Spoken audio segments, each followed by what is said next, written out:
and a conviction. A Lehigh man has officially been charged with causing an explosion in his apartment complex. The incident led to the evacuation of 90 families living at the Lehigh Tech apartments at about 4 in the morning in October.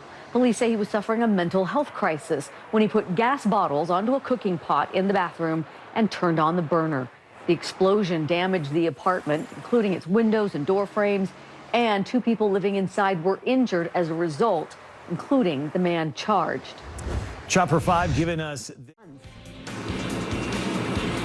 And state leaders say the number of fentanyl deaths now is more than 12 times higher than it was 10 years ago. We'll take you inside the task force meeting that's trying to end this crisis. Today, the state held its first fentanyl task force meeting. Several people discussed how much of the drug is seized here and how many Utahns it's killing. New specialist Shelby Lofton tells us how leaders plan to combat this growing problem. Shelby?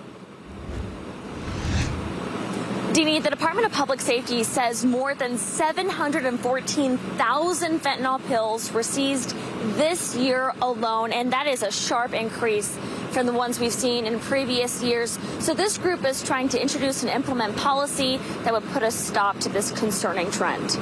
Unlike any other drug, Skyrocketing rates of illegal fentanyl use and an increasing number of overdose deaths are top of mind at the Capitol. this is the kickoff of our fentanyl task force. A governor-led group of policymakers, police, and healthcare workers want to find out where and who the dangerous drug comes from. It's in the smallest of communities, as well as right here along the metro front. And truly understand how it impacts us. Somebody who you know, either as a family member or a neighbor, are going to see the effects of it. According to the Utah Medical Examiner's Office, there were a record 606 drug overdose deaths last year. Fentanyl was the most commonly used drug in overdoses.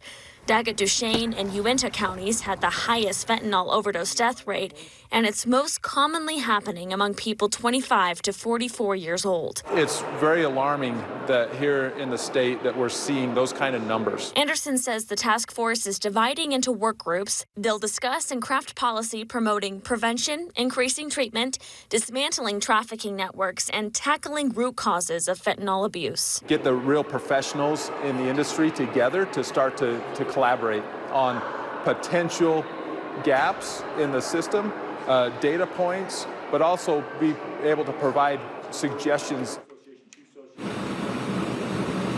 And the commissioner told us that with the legislative session coming up, they already have some ideas for new policy, so we can expect to see some proposed adjustments to existing policy or even proposed new legislation coming up soon. I'll send it back to you. Well, Shelby, that data is eye-opening. Thanks. New audit is calling for changes.